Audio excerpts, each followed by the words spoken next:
This is the Detroit Sports Podcast Network. First up, the Gophers for the Little Brown Jug. Next on Michigan Podcast. But there's going to be one team that's going to play solely as a team. No man is more important than the team. No coach is more important than the team. The team, the team, the team. Looks deep for Anthony Carter. Waits for it. Hit. Caught. This is no time for that. In the pocket and a sack. Tim Jamison. Brady gets terrific. Throws it. And a touchdown. Knight again. Schultz just before Brazil got him. And a leaping interception by Woodson. Harbaugh back to throw over the middle. Caught by Collier at the 5 on his feet. Touchdown, Michigan. On its way. It's good. He's 5'7", 179 pounds, a junior at Michigan. But Jamie Morris packs a wallop, and he delivers for Bo Schembechler. And here's your first play. Pressure coming. Sack. It is Glenn Steele, number 81, who fought his way through the traffic. Option. And Robinson calls his own number. And he's going to score. Oh, an easy touchdown for Robinson and Michigan.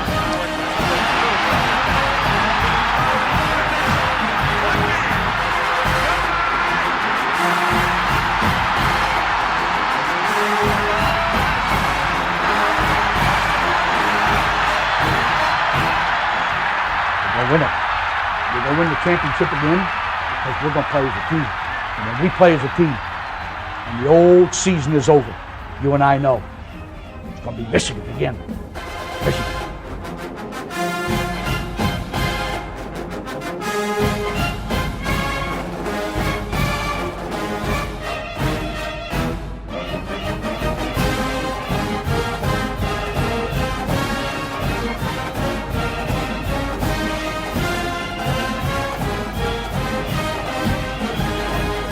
Go Blue, I'm Steve Deace, and welcome to Game Week here on Michigan Podcast.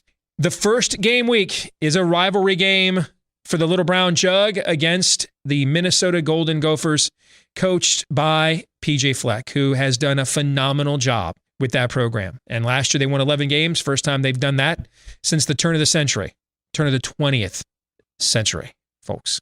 So a century ago. And they bring a lot back. I am struggling, though, with how to analyze this game. Going in, I figured Michigan as the public team. It's going to open up probably around a 3-point favorite. I'll take Minnesota because I think the situation favors them. Too many moving parts for Michigan. New offensive line, you're reshuffling, new quarterback. And the biggest worry I have, because I think Michigan's recruited very well at those previous two spots, but the biggest worry I have is a lot of youth at corner, going to play a lot of man-to-man against those outstanding Minnesota receivers. It's not just Rashad Bateman. They've got more there. Don't sleep on a guy like Chris Ottman-Bell, for example. And they catch Michigan napping on the road against a ranked team. That's kind of Michigan's kryptonite, and Minnesota would be on my plate to pick week one. I've got no problem betting against Michigan. In fact, I find that it's actually a good hedge against my emotions. So if we win, great. If we lose, it sucks, but I won some money. So it's a kind of a way for me to get a victory based on either of the two potential outcomes. But Minnesota actually opened as the favorite in the game. So I wasn't expecting that. That favorite positioning for the Gophers did not last very long.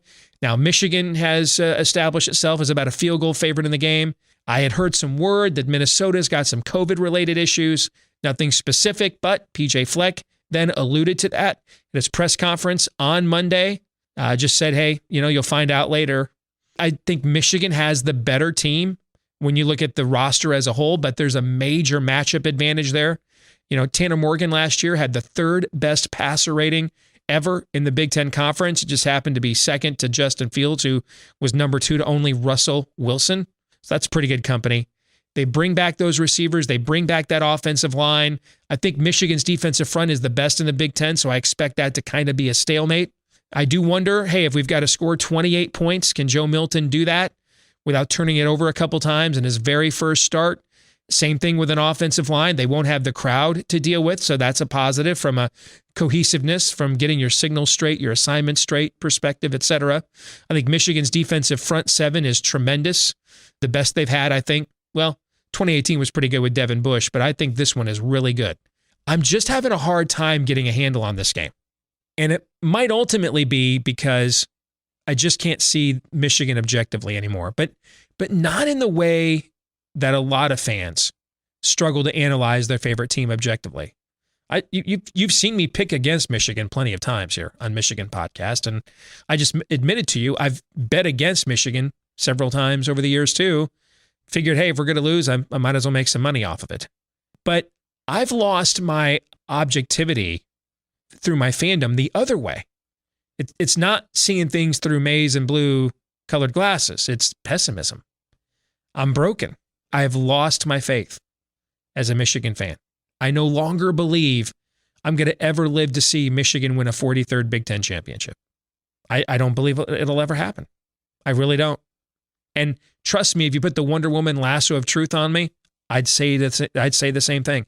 I really don't believe I'll ever see Michigan beat Ohio State like ever again, whether I live 10 more minutes or 30 more years. I'm that down. I'm that broken. I'm that resigned to my fate. The last couple of Ohio State games have been so incredibly emasculating. We've lost 3 games every year, at least 3 games every year of the Harbaugh era. There's only been 2 seasons so far in the 21st century, which is 1/5 over. 20% of the century's gone. We've only had 2 seasons so far this century. We didn't lose at least 3 games. So I don't know how much my brokenheartedness as a fan is factoring into my analysis here. So you throw that in, you throw my brokenness in, how much I'm damaged right now as a fan, to how many variables are in this game, and man, it is a complete and total stay away from me. I could see this going a few different ways. We'll find out what our good friend Mark Rogers, reasonable Ohio State fan, we'll find out what he thinks about the game, where we've got game day, road uniforms, at night, prime time. It's like every negative Michigan bromide outside the Ohio State game. All of these tropes are all harmonically converging for this season opener against Minnesota. We'll talk about it with Mark Rogers here next.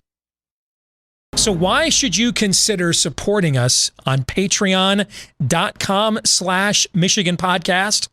Well, how about if I lay 2,061 odds plus 2,061 odds or 21-1 odds that you might get a good return on your investment, because last week on our page, this underdog money line parlay that I recommended that was plus 2061 at William Hill hit. And if you were one of our subscribers, you got that underdog money line parlay. And you can see in the comment section, a lot of people were very, very happy with the early Christmas gift that they received. That's just one of the reasons why you want to support us at patreon.com/Michigan Podcast. For as low as $5 a month, you can get our exclusive picks, both for football, basketball, and baseball. We absolutely killed it during the regular season this year in Major League Baseball, and we gave out those picks each and every day. So if you don't want to miss everything that we're a part of each and every week and day, at patreon.com/Michigan Podcast, go there now and you can support what we do here at Michigan Podcast, and then get an ROI with maybe some winning handicapping picks at the exact same time. Patreon.com/Michigan Podcast. Thanks to all of you that are supporting us there, the hundreds already. We appreciate each and every one of you. Join their ranks and make a little money on the side, maybe. Patreon.com/Michigan Podcast.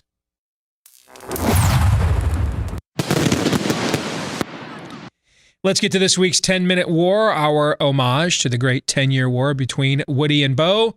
Let's bring in the one, the only, reasonable Ohio State fan, Mark Rogers, the voice of college football. He's got a great YouTube channel on his own. Mark, good to have you back with us here. How you doing, brother? Doing well. Great to see you, Steve. Can't wait to see Big Ten football. It's hard to believe. You know what? Does it feel like game week to you? I mean, I fought so hard to get here. I pulled every string. I used every contact I had in our league, but around the country to do anything I could, man, anything I possibly could. And who knows if it did 0.01% of a difference. All right. But I worked so hard, and so many other people did, for us to get to this moment. And now that we're kind of here, it seems surreal to me that we're going to actually watch Big Ten football this weekend. What are your thoughts on that? It seems really odd. It seems odd that there's going to be a Friday night in Madison with Wisconsin taking on Illinois. Your team has the premier game of the week in the Big Ten, not just the Big Ten, but if I could only watch one college football game this weekend, I'm watching Michigan, Minnesota. But yes, I'm going to have to actually see it on my TV screen and see some of those beautiful color combinations of Big Ten matchups that I've grown up watching throughout the years since I was a small little lad, that will bring back memories until I can fully embrace and believe that it's real. Well, let's get to that Michigan-Minnesota game.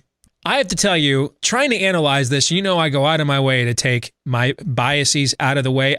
None of us can do it completely. We're human beings. We're subjective creatures by nature. I am really struggling to look at this game objectively, Mark, and here's why.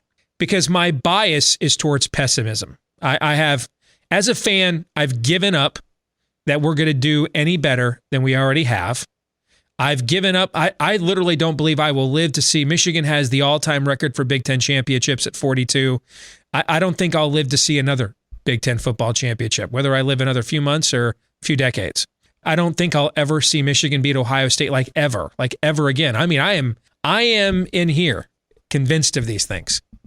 And so I am struggling to analyze this game because I don't trust my fan bias.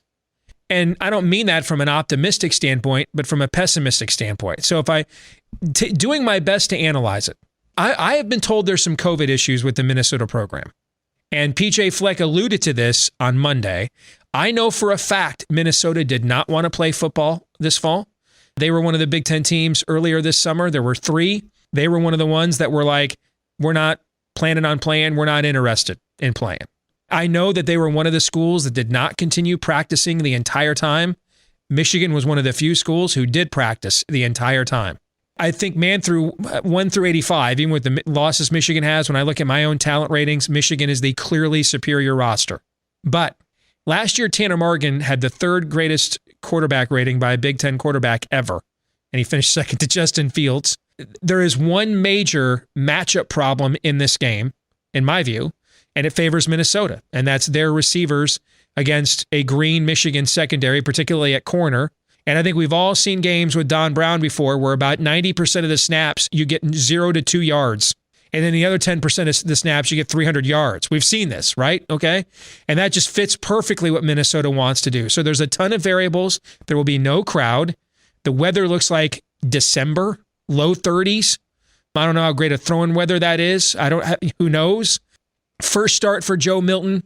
I don't know, man. There are so many variables in this game. I can't get a handle on it. The line has moved everywhere. I think it's pretty obvious that Minnesota is going to be the most popular public dog this week. Everybody and their mom so far that I've followed publicly is picking the Gophers. Where are you at on this game, Mark?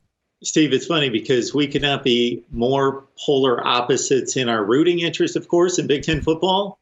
But everything you just stated are the things that are running through my head going into this game. So I will brag up my 39-29 against the spread record in top 25 games this year, which is not just unbelievably outstanding, but it's solid to win a little bit of money. But I don't take a whole lot of time predicting those games. I'm usually pretty firm. Oh, that line looks like it should be there, therefore I'm going to make this prediction. This game, what I see is exactly what you see. When we measure the two rosters, there's really no comparison. There is a gap, a sizable gap between the talent on the two rosters. I don't see Minnesota making any hay in the ground game against that Michigan front four that I think is arguably the best in the Big Ten. Cam McGrone at linebacker. And again, those 4 studs up front that you have, I don't see Minnesota running the football. Now, you do have some issues in the secondary. I don't think from a talent perspective, just in terms of sorting things out, from an experience standpoint, minus Dax Hill, of course. Tanner Morgan, there's the stability at quarterback, the 30 TDs, 7 picks, just a tremendous season he turned in last year, but I don't know that he can get much better than that. He's probably reached his ceiling. But with, yes, Chris Autman-Bell, Rashad Bateman coming back after opting out, 60 catches, 11 TDs last year against that Michigan secondary. I think the stability at quarterback for Minnesota versus the guy that probably is the biggest wild card in the conference, and I don't mean as a knock against his ability, no, but the player with the most spotlight that has I totally agree. Next to his name. Because that is the position. Mark, 3 of the last 4 years, Ohio State, and 4 of the last 7, Ohio State has had the top-rated passer in this conference. All right, Michigan has not had a quarterback that it's recruited, drafted yet in the NFL under Jim Harbaugh.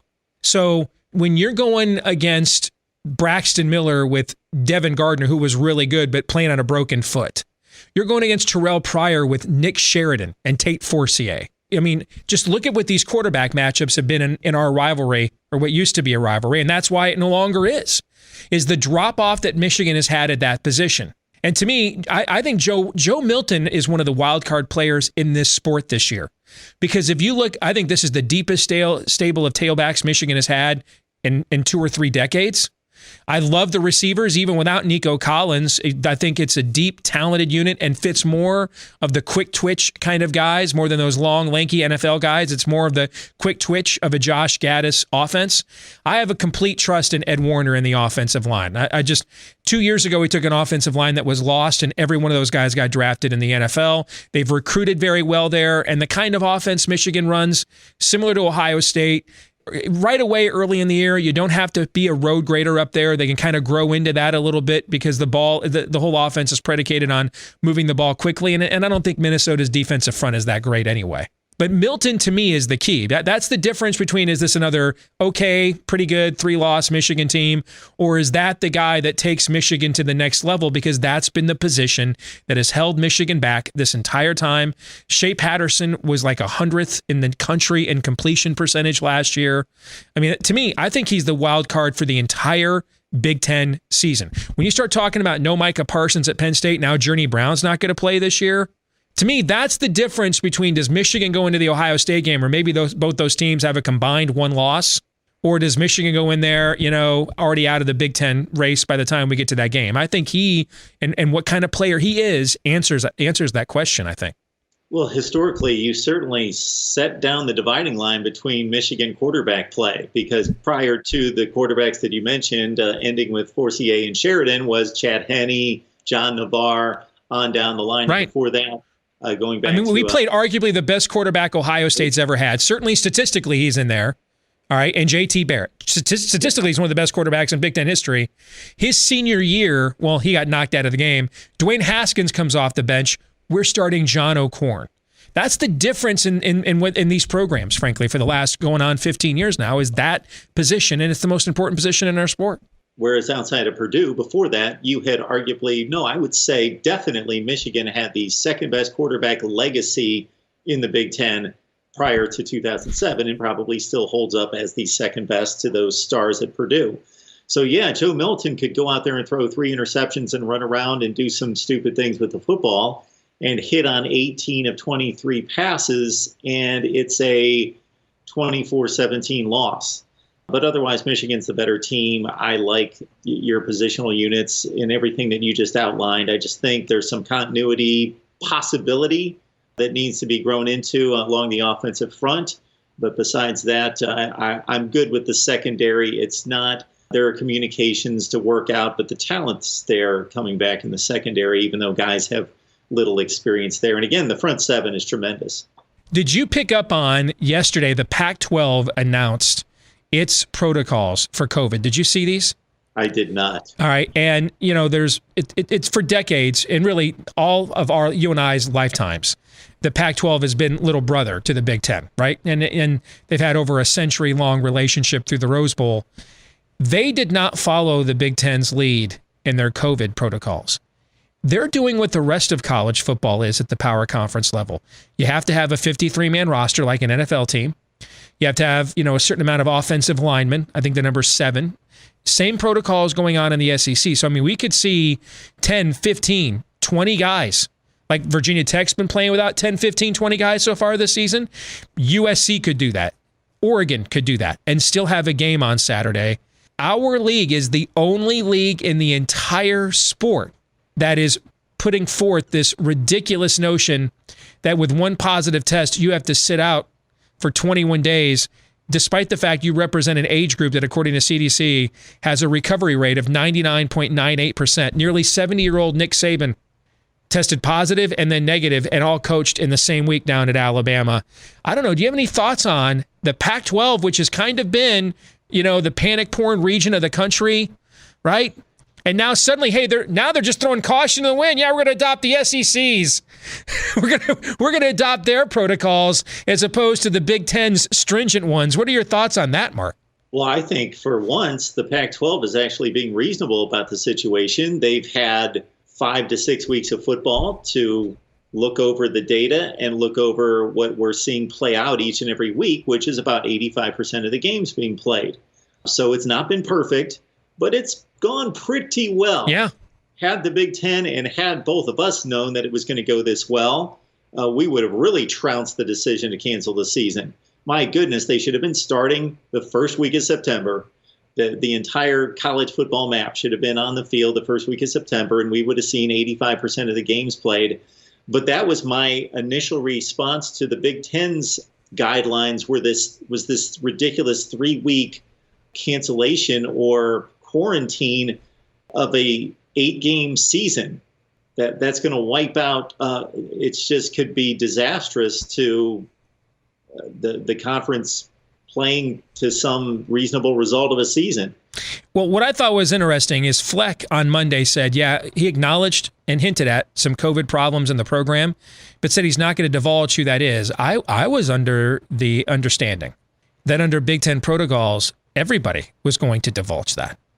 Everybody was going to know who tested positive, who's not playing, who's not available, that there was going to be a third-party administrator of these protocols around the conference. Am I missing? I know that was in their protocols. I read those words myself.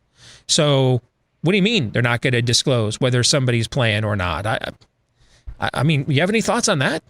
Well, I have thoughts that it's certainly not. I hope that somebody would hold PJ Fleck accountable, that information is going to have to come out, or somebody's not doing their journalistic duty out there to raise this concern, and this should be reported.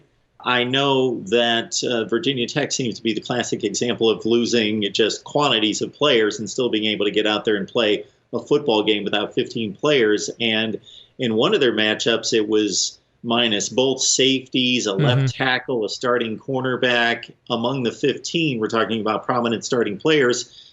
And that would be the only reason why I would need to know what players are going to miss this game to have a conclusion of how it would sway my prediction in this game. But it hasn't seemed to affected adversely in a huge way these other teams. See, I think the 21-day sit-out's going to be, we're going to see, my guess would be, I think you've mentioned it's about 15% of the games around the country we've seen postponed or canceled. It'll just be cancellations in our league because we don't have any buys. If I had to guess, we'll have somewhere 8 to 10% of our games probably will run into an outbreak, I would guess. But I think it's that 21-day suspension for one positive test. I think that's going to wreak a lot more havoc because they're doing the daily antigen testing that the NFL is doing. And then if you have a positive antigen test, like with the NFL, they confirm it with the PCR testing. And then if that confirms, you're out 21 days. Well, what if you get a positive antigen test on Saturday morning and you have to play at 11 a.m. on Saturday, right?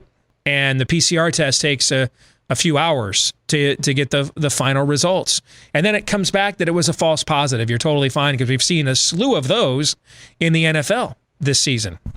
Those are some things I think to keep in mind as the games get underway. All right, we've already talked Michigan, Minnesota. Quickly in the time we have remaining.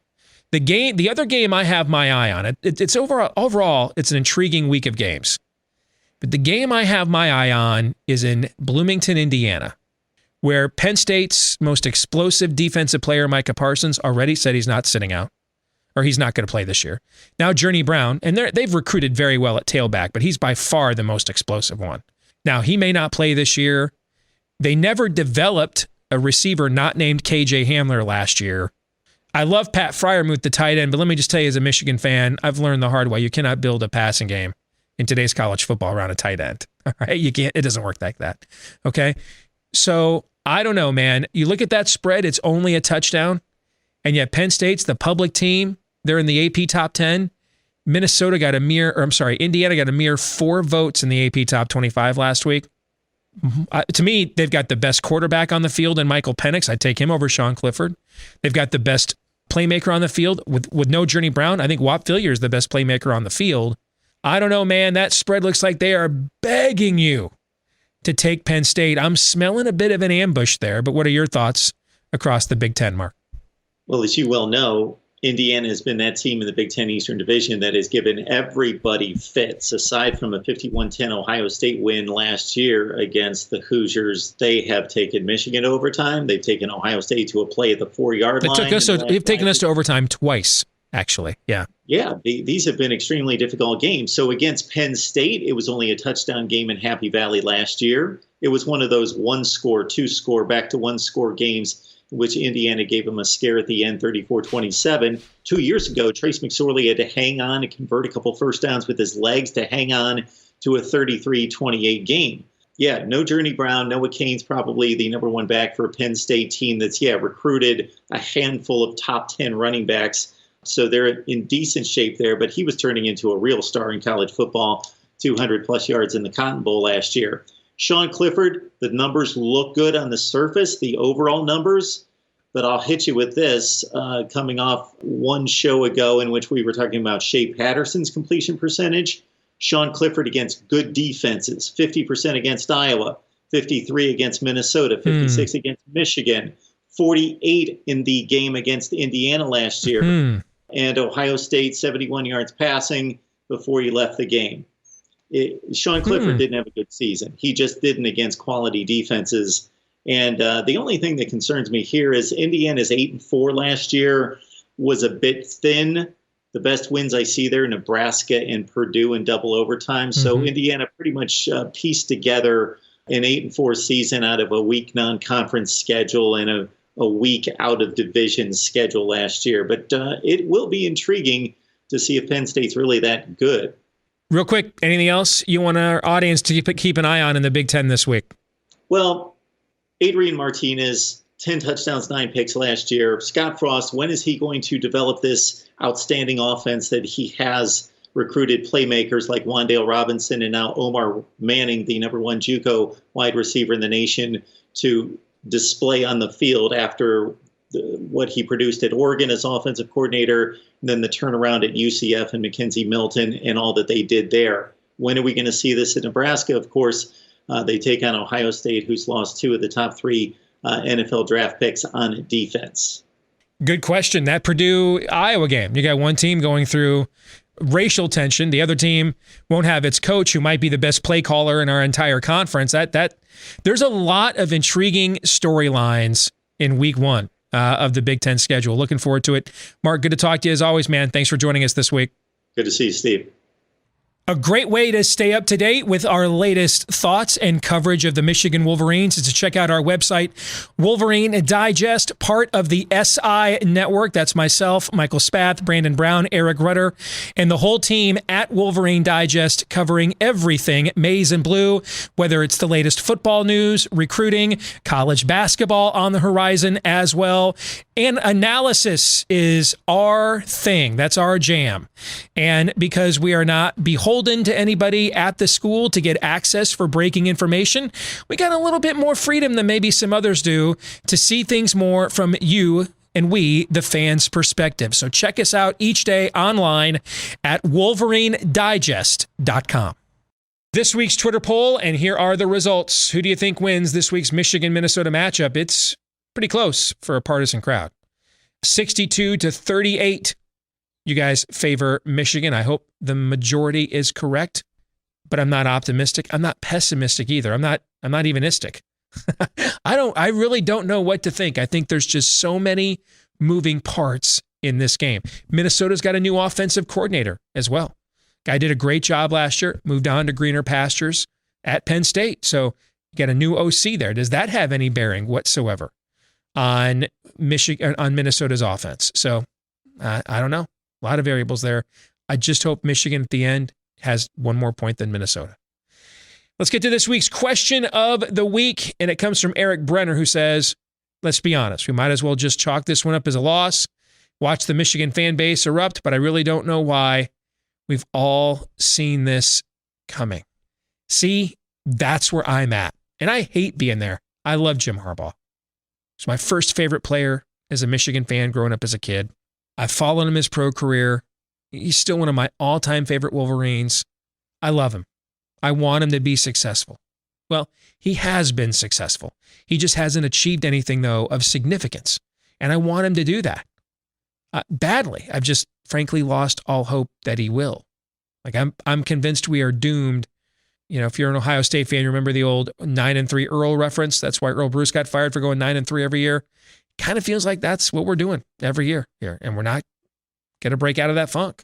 And I hate feeling that way. But it is how I feel. So, Eric, I feel you, dog. I just wish I didn't. That'll do it for this week's episode of Michigan Podcast. We'll be back next week to break down what did happen against Minnesota and look ahead to the in-state rivalry game against rebuilding Michigan State. Don't forget, whether it is iTunes, Stitcher, Google Play, and you want to give us a 5-star review, hit that subscribe button, or give us a like and a subscribe if you're watching here on YouTube. The more of you that do those things, the more it helps to spread the word about what we're doing here on Michigan Podcast to other Michigan fans all over the globe. So keep that going and share these links with Michigan fans that you know as well. Don't forget to check us out online at WolverineDigest.com. Follow me on Twitter at Michigan Podcast. Hopefully we are talking about a win next week. Until then, I'm Steve Deace. Go Blue.